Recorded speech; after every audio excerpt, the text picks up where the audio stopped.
Hi friends, welcome back to our channel. இந்த வீடியோவில் நம்ம பொது அறிவு கொஷின்ஸ் டிஎன்யூஎஸ்ஆர்பி பிசியோடைய ஜென்ரல் ஸ்டடீஸ் கொஷின் தான் டிஸ்கஸ் பண்ண போகிறோம். ஸோ நீங்கள் பிசி எக்ஸாம் எழுதியிருந்தீங்க அப்படின்னா உங்களுடைய ஜென்ரல் ஸ்டடீஸோடைய ஆன்சரை செக் பண்ணிக்கோங்க.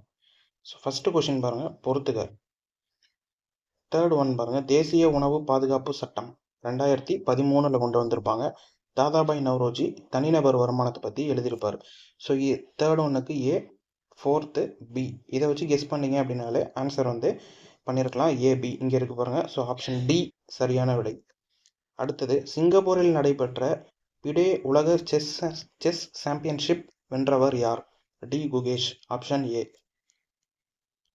அடுத்தது, இந்தியாவின் முதல் பெண் பிரதமர். இது எல்லாருக்குமே தெரிஞ்சது தான், இந்திரா காந்தி. இந்தியாவின் முதல் பெண் குடியரசுத் தலைவர் பிரதிபா பாட்டில். அடுத்தது, இந்தியாவின் முதல் பெண் மக்களவை தலைவர் மீரா குமார். இந்தியாவின் முதல் பெண் பழங்குடியின குடியரசுத் தலைவர், இப்போ நம்மளுடைய கரண்டா இருக்கக்கூடிய குடியரசுத் தலைவர் திரௌபதி முர்மு அவர்கள். PCDA, option C. அடுத்தது, திறந்த விதை தாவரம் எது அப்படின்னா ஜிம்னோஸ்பம், ஆப்ஷன் சி. அடுத்தது, இந்திய தேர்தல் ஆணையர்களின் பதவி காலம் எவ்வளவு? 6 ஆண்டுகள் அல்லது 65 வயது வரை, ஆப்ஷன் ஏ. அடுத்தது, பொறுத்துக. வங்க பிரிவினை 1905, பெருங்கழகம் 1857, இந்திய தேசிய காங்கிரஸ் தொடங்கப்பட்ட ஆண்டு 1885, லக்னோ ஒப்பந்தம் 1916. ஸோ ஆன்சர் என்ன அப்படின்னா வங்க பிரிவினை, அடுத்தது பெருங்கழகம் டி, இந்திய தேசிய காங்கிரஸ் ஏசி, பிடிஏசி, ஆப்ஷன் பி. அடுத்தது, தவறான இணையை கண்டறிக. மின்கலம் அப்படின்னா மின் ஆற்றலை சேமிக்கும் சாதனம், அதாவது பேட்டரி, அதுதான் சொல்றாங்க. கரெக்ட். மின் சுற்று அப்படின்னா மின்சாரம் பாயும் பாதை, இதுவும் சரி. மின் உருகி அப்படின்னா தாமரம் எஃகு வராது. ஸோ இதுதான் வந்து தவறானது. வோல்ட் அப்படின்னா மின் அழுத்தத்தின் அலகு, இதுவும் சரி. ஆப்ஷன் சி தான் தவறான இணை. அடுத்தது, வாக்கியம் 1. தாவர பகுதி இலையின் புறத்தோலின் மேல்புறம் உள்ள கியூட்டிகளின் அடுக்குகள் வழியாக நீராவி போக்கு நடைபெறுகிறது. ஸோ இது கரெக்ட் தான். அந்த கியூட்டிகள் அப்படிங்கிறது மூலயமா தான் தாவர பகுதி இலையினுடைய புறத்தோலின் மேல் புறத்துல இருக்கக்கூடிய இந்த கியூட்டிகள், அது வழியாக தான் இந்த நீராவி போக்கு அப்படிங்கிறது நடைபெறுது. இது சரி. இலை துளைகள் மூலம் வாயு பரிமாற்றம் நடைபெறும். O2 உள்ளெடுக்கவும் CO2 வெளிவிடவும் செய்கிறது. ஸோ இதுவும் சரிதான். அப்போ 1 மற்றும் 2 சரி. அதாவது போட்டோசிந்தசிஸ், ஒளி செயற்கையில தான் வந்து CO2 வந்து உள்வாங்கிக்கிட்டு ஆக்சிஜனை வெளியிடும். ஸோ இந்த இடத்துல வந்து இது வந்து கரெக்ட் தான். O2 வந்து உள்ள எடுத்துக்கிட்டு CO2 கார்பன் டை ஆக்சைடு வந்து வெளியிடும். அடுத்தது பாருங்க, இது வந்து வாங்கும் சக்தி சமநிலை அப்படின்னு வரும். வாங்கும் சக்தி சமநிலையின் அடிப்படையில் இந்தியா எத்தனாவது பெரிய பொருளாதாரமாக மாறியுள்ளது? அதாவது பிபிபி அப்படின்னு சொல்லுவாங்க. ஸோ இது வந்து 3வது பெரிய மாநிலமாக இந்தியா உள்ளது, ஆப்ஷன் சி. அடுத்தது, தவறான இணையை கண்டறிக. உலகளாவிய வளம் நீர், தனிநபர் வளம் திமிங்கல புனகு அப்படின்னு கொடுத்துருக்காங்க. இதுதான் தவறு. ஸோ புதுப்பிக்கக்கூடிய வளம் அப்படிங்கிறது சூரிய ஒளி, புதுப்பிக்க இயலாத வளம் நிலக்கரி. இந்த தனிநபர் வளம் அப்படிங்கிறது திமிங்கல புனகு அப்படின்னு வராது. ஸோ இது திமிங்கல புனகு அப்படிங்கிறது ஒரு நீர்ல வாழக்கூடிய உயிரினத்தினுடைய எச்சம், அதுதான் திமிங்கல புனகு. ஸோ அப்போ ஆப்ஷன் பி தான் வந்து தவறானது. அடுத்தது, அரபிக் கடலின் ராணி என்று அழைக்கப்படும் துறைமுகம் கொச்சி துறைமுகம். நெக்ஸ்ட், வாக்கியம் 1. இந்திய சுரங்க பணியகம் நாக்பூர்ல தான் இருக்கு. இது வந்து ஒரு மத்திய அரசாங்கத்தை சேர்ந்த ஒரு சுரங்க பணியகம். அடுத்தது, வாக்கியம் 2. இரும்பு சாரா தொழில்நுட்ப மேம்பாட்டு மையம் அமைந்துள்ள இடம் ஹைதராபாத். 1 மற்றும் 2 சரி. அடுத்தது, ஒளி இழைகள் அப்படின்னா முழு அக எதிரொலிப்பு. நெக்ஸ்ட், வாகனங்களில் பின்னோக்கு கண்ணாடியாக எது பயன்படுத்துறோம் அப்படின்னா குவியாடி. ஸோ இதுதான் பி டி. அடுத்தது, ஒளி விலகல் அப்படின்றது படுகதிர், விலகுகதிர், படுப்புள்ளி வரையப்படும் குத்துக்கோடு ஒரே தளத்தில் அமையும், ஏ. அடுத்தது, பல் மருத்துவர் பயன்படுத்துவது குழியாடி, பிடிஏசி, ஆப்ஷன் ஏ. நெக்ஸ்ட், எந்த பிரிவின் கீழ் சில வழக்குகளில் கைது செய்யும் கைது செய்து தடுப்பு காவலில் வைப்பதற்கு எதிரான பாதுகாப்பு உரிமை அறிவிக்க முடியும். ஸோ தடுப்பு காவலில் வைக்கிறதுக்கு எதிரான ஒரு பாதுகாப்பை வழங்கக்கூடிய சட்டப்பிரிவு எது அப்படின்னு பார்த்தீங்கன்னா பிரிவு 22, ஆர்டிகல் நம்பர் 22. அடுத்தது 1863 ICS தேர்வில் தேர்ச்சி பெற்ற முதல் இந்தியர் யார் அப்படின்னா சத்யேந்திரநாத் தாகூர். ரவீந்திரநாத் தாகூர் அவர்களுடைய சகோதரர் தான் இவரு, சத்யேந்திரநாத் தாகூர். அடுத்தது பொறுத்துக்க பாருங்க, உத்தரகாண்ட் வந்து தப்கேஷ்கர் கோவில் மற்றும் ராபர்ட் குகை. அடுத்தது மத்திய பிரதேசம் பாண்டவர் குகை, சத்தீஸ்கர் போரா குகைகள், ஆந்திர பிரதேசம் குடும்சர் குகைகள். DCAB option A. அடுத்தது ஆசியாவின் டெட்ராய்டு என்று அழைக்கப்படும் இடம் எது அப்படின்னா சென்னை. நெக்ஸ்ட் வாக்கியம் 1, நாணயங்கள் சிலைகள் உருவாக்கும் வெண்கலம் என்ற காப்பர் கலவையில் இரும்பு உள்ளது அப்படின்னு சொல்றாங்க. இரும்பு அற்றது. இது வந்து 10th ஸ்டாண்டர்ட் புக்ல பாக்ஸ்ல இருக்கும். அடுத்தது வாக்கியம் 2 பாருங்க, அறிவியல் உபகரணங்கள் உருவாக்கும் மெக்னீசியம் என்ற அலுமினிய கலவையில் இரும்பு உள்ளது அப்படின்னு கொடுத்துருக்காங்க. இதுலயும் இரும்பு அற்றது. அப்போ 1 மற்றும் 2 ரெண்டுமே தவறு. அடுத்தது தமிழ்நாட்டின் மாநில பறவை எது அப்படின்னா மரகதப்புறா. மயில் அப்படின்னு சூஸ் பண்ணிடக்கூடாது. மாநில பறவை தமிழ்நாட்டுக்கு மரகதப்புறா. அடுத்தது பாருங்க 20வது கேள்வி, செயல்படும் எரிமலை அப்படின்றது மௌனலோவா ஹவாய் சி. ஸோ இதை வச்சு ஆன்சர் கெஸ் பண்ணலாம். CDBA option D. அடுத்தது பிக்னோமீட்டர் என்பது டேஷை அளக்க பயன்படுகிறது. ஸோ இது எதுக்காக பயன்படுத்துறாங்க அப்படின்னா ஒப்படர்த்தி. அடர்த்தி அப்படின்னா என்ன சொல்லுவோம், டென்சிட்டி அப்படின்னு சொல்லுவோம். ஸோ ஏதோ ஒரு 2 விஷயத்தினுடைய டென்சிட்டியை வந்து கண்டுபிடிக்கிறதுக்காக, இப்போ சாலிட் லிக்யூட் அப்படின்னு எடுத்துக்கிட்டோம்னா அதனுடைய அடர்த்தியை வந்து ஒப்பிட்டு பார்க்கறதுக்காக பயன்படுத்துறது தான் என்ன அப்படின்னா பிக்னோமீட்டர். அடுத்தது இந்திய தேர்தல் ஆணையத்தின் தலைமையிடம் எங்கு அமைந்துள்ளது? புதுடெல்லி, நிர்வச்சன் சதான் அப்படின்னு ஹிந்தியில சொல்லுவாங்க. அடுத்தது மின்சாரத்தை கடத்தும் அலோகம் எது? மின்சாரத்தை கடத்தும் அலோகம் கார்பன். பூமத்திய ரேகைக்கு மிக அருகில் அமைந்துள்ள இந்திய பெருநகரம் எது அப்படின்னா சென்னை. ஸோ ஈக்குவேட்டார் அப்படிங்கிறது இப்படி இருக்கு அப்படின்னா அதுக்கு மேலதான் நம்ம இந்தியா இருக்கும். ஸோ அப்போ இங்கேதான் நம்ம சென்னை அப்படிங்கிறது, தமிழ்நாடு அப்படின்றது இங்க இருக்கும். ஸோ அப்போ ஈக்குவேட்டருக்கு மேலேயே வந்து நம்ம சென்னை தான் இருக்கு. அதுக்கு மேலதான் வந்து மும்பை, புதுடெல்லி, கொல்கட்டாலாம் வரும். ஸோ ஆன்சர் என்ன அப்படின்னு பார்த்தீங்கன்னா சென்னை அப்படிங்கிறது தான் சரியான விடை. அடுத்தது தவறான இணையை கண்டறிக. இதுவரை கண்டறியப்பட்ட தனிமங்கள் 118. கரெக்ட் தான். ஸோ இதை வந்து 2ஆ பிரிக்கலாம். ஒன்று 94, இன்னொன்று 24. இந்த 94 அப்படிங்கிறது பூமியிலிருந்து நமக்கு இயற்கையாக கிடைக்கப்பட்டது. இந்த 24 அப்படிங்கிறது நம்மளுடைய லேபரேட்டரிஸ், ஆய்வகங்கள்ல செயற்கையாக உருவாக்கப்பட்ட தனிமங்கள். அப்போ 94 வந்து இயற்கையாக கிடைச்சது, 24 செயற்கையாக கிடைச்சது.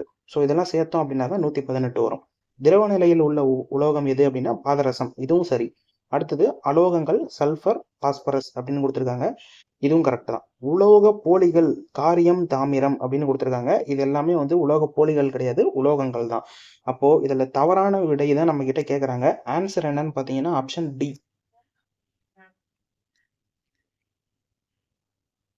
அடுத்தது கிபி 7ஆம் நூற்றாண்டில் சீன பயணி யுவான் சுவாங் காஞ்சிபுரத்திற்கு வருகை தந்தார். இது சரிதான்.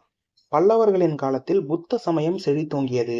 சமண சமயமும் வந்து செழித்திருந்தது, அதே மாதிரி புத்த சமயமும் செழித்தோங்கி இருக்கு அப்படின்னு சொல்லி சீன பயணியான யுவான் சுவாங் அப்படிங்கிறவர் தான் குறிப்பிட்டிருப்பாரு. அப்போ 1 மற்றும் 2 ரெண்டுமே சரி.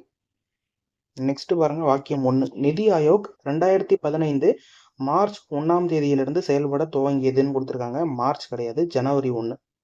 அடுத்தது இந்திய ரயில்வேயானது மிக குறைந்த அளவில் பணியாளர்களை கொண்ட பொதுத்துறை நிறுவனம். இது மிக குறைந்த அளவு கிடையாது, மிக அதிக அளவிலான பணியாளர்கள் பொதுத்துறையில ரயில்வே துறையில தான் இருக்காங்க. ஸோ அப்போ ரெண்டுமே தவறு. 1 மற்றும் 2 தவறு. அடுத்தது தவறான இணையை கண்டறிக. தமனி வழங்கும் குழாய்கள் கரெக்ட். ரத்த சிவப்பணுக்கள் எரித்ரோசைட்டுகள், இதுவும் கரெக்ட். சிரை அப்படின்னா பெரும் குழாய்கள், இதுவும் சரி. ரத்த தட்டுகள் அப்படின்னா லியூகோசைட்டுகள் கிடையாது, எரித்ரோசைட்ஸ். ஸோ லீகோசைட்ஸ் அப்படிங்கிறது என்ன அப்படின்னா வெள்ளை அணுக்கள். ஸோ இது வந்து இரத்த தட்டுக்கள் அப்படிங்கிறது லியூகோசைட்டுகள் அப்படிங்கிறது வராது.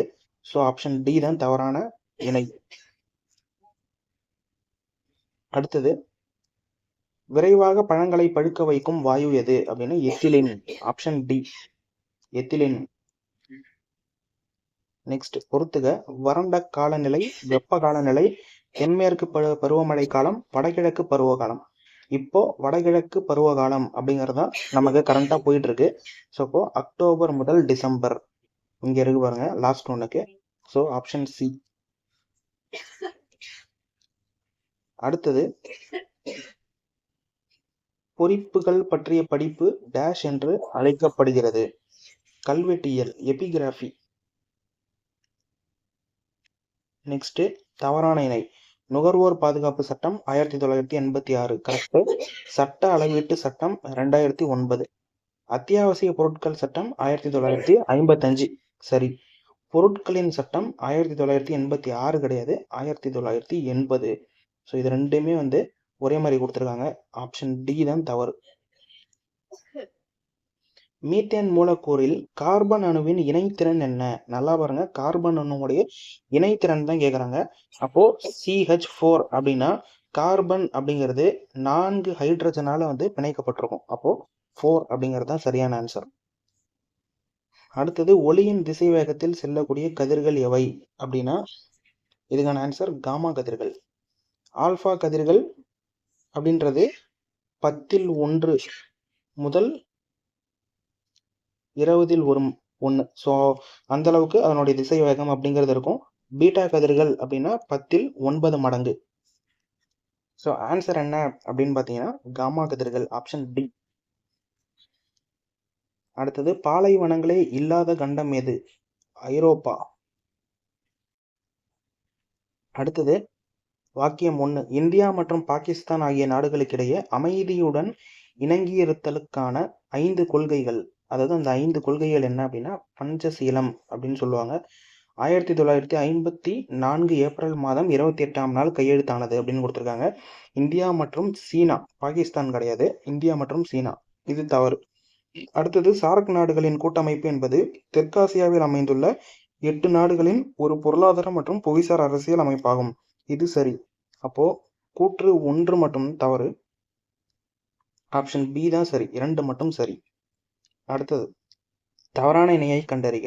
முதல் வட்டமேசை மாநாடு 1932 கிடையாது, 1930. அப்படியே லைனா வரும். 1931, 1932. First round table conference, second round table conference, third round table conference. So 1930. அப்போ இதுதான் வந்து தவறானது. அடுத்தது, வாக்கியம் 1. எலக்ட்ரானிக் மற்றும் எலக்ட்ரிக் பொருட்களின் பாதுகாப்பை உறுதி செய்கிறது CE. இது சரி. அடுத்தது, ISO தங்கம் வெள்ளி ஆபரணங்களின் பரிசுத்தம் உட்பட்ட பல்வேறு பொருள்களின் தரத்தை உறுதி செய்கிறது. ஸோ இதுவும் வந்து சரிதான். ஆன்சர் என்ன அப்படின்னு பார்த்தீங்கன்னா 1 மற்றும் 2 சரி. அடுத்தது, 39. பொண்ணுக்கு வீங்கி அப்படின்னா வாரிசெல்லா சோஸ்டர். ஸோ வைரஸ் கொடுத்துருக்காங்க இந்த பக்கம். இது வந்து அந்த வைரஸ் எந்த ஃபேமிலியை சேர்ந்தது அப்படின்னு கேட்குறாங்க. சாதாரண சளி அப்படின்றது rhinovirus. Typhoid salmonella typhi. சின்னம்மை மிக்சோ வைரஸ் பரோடிடஸ்.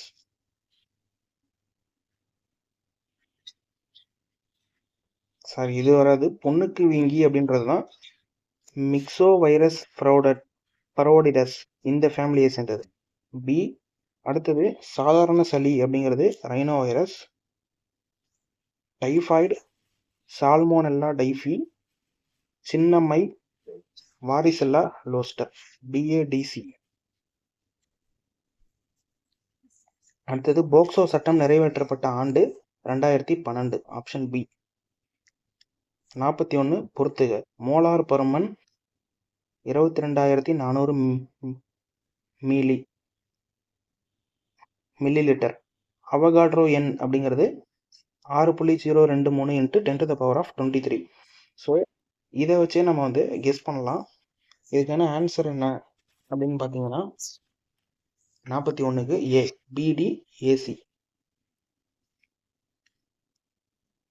அடுத்தது, சரக்கு மற்றும் சேவை வரி 1/7/2017. இது சரி. நேர்முக வரி சேவை வரி கிடையாது. அதாவது சாரி, நேர்முக வரி கிடையாது, சேவை வரி அப்படிங்கிறது இன்டைரக்ட் டேக்ஸ் அப்படின்னு சொல்லுவோம், மறைமுக வரியில வரும். ஸோ நேர்முக வரி கிடையாது. ஆப்ஷன் பி தான் ஆன்சர். அடுத்தது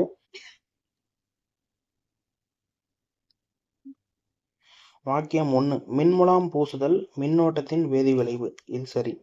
மின் சலவை பெட்டி நீர் சூடேற்றி மின்னோட்டத்தின் காந்த விளைவு அப்படின்னு கொடுத்துருக்காங்க. இது வந்து மின்னோட்டத்தின் காந்த விளைவு கிடையாது, இந்த ஹீட்டிங் எஃபெக்ட் அப்படின்னு சொல்லுவாங்க. ஸோ இது வந்து ஜூல் வெப்பநிலை விளைவு அப்படின்ற மாதிரி வரும். மின்னோட்டத்தின் காந்த விளைவு அப்படின்றது கிடையாது. ஸோ இதுக்கான ஆன்சர் என்ன அப்படின்னா ஆப்ஷன் ஏ, 1 மட்டும் சரி. அடுத்தது 44. இந்தியாவின் முதல் ராக்கெட் தளம் ஸ்ரீஹரிகோட்டா சதீஷ் தவானில் அமைக்கப்பட்டுள்ளது. இது தவறு. முதல் ராக்கெட் தளம் இந்தியாவில் எது அப்படின்னு பார்த்தீங்கன்னா தும்பா ராக்கெட் ஸ்டேஷன். இது வந்து கேரளாவில் இருக்கு. ஸோ இதுதான் வந்து முதல் ராக்கெட் தளம். அடுத்தது இந்தியாவின் 2வது ராக்கெட் தளம் தமிழ்நாட்டின் தூத்துக்குடி மாவட்டம் குலசேகரப்பட்டினத்தில் அமைக்க அடிக்கல் நாட்டப்பட்டு உள்ளது. இது சரி. அப்போ 2 மட்டும் சரி. நெக்ஸ்ட் பொறுத்துக. முதல் மகளிர் பல்கலைக்கழகம் எது அப்படின்னு பார்த்தீங்கன்னா மகர்ஷிகார்வே. முதல் பெண் மத்திய அமைச்சர் விஜயலட்சுமி பண்டிட். மக்களவையில் பதவி வகித்த முதல் பெண் சபாநாயகர் மீராகுமார். எவரெஸ்ட் சிகரத்தை அடைந்த முதல் பெண்மணி பச்சேந்திரி பால். ஸோ ஆன்சர் பார்த்தீங்க அப்படின்னா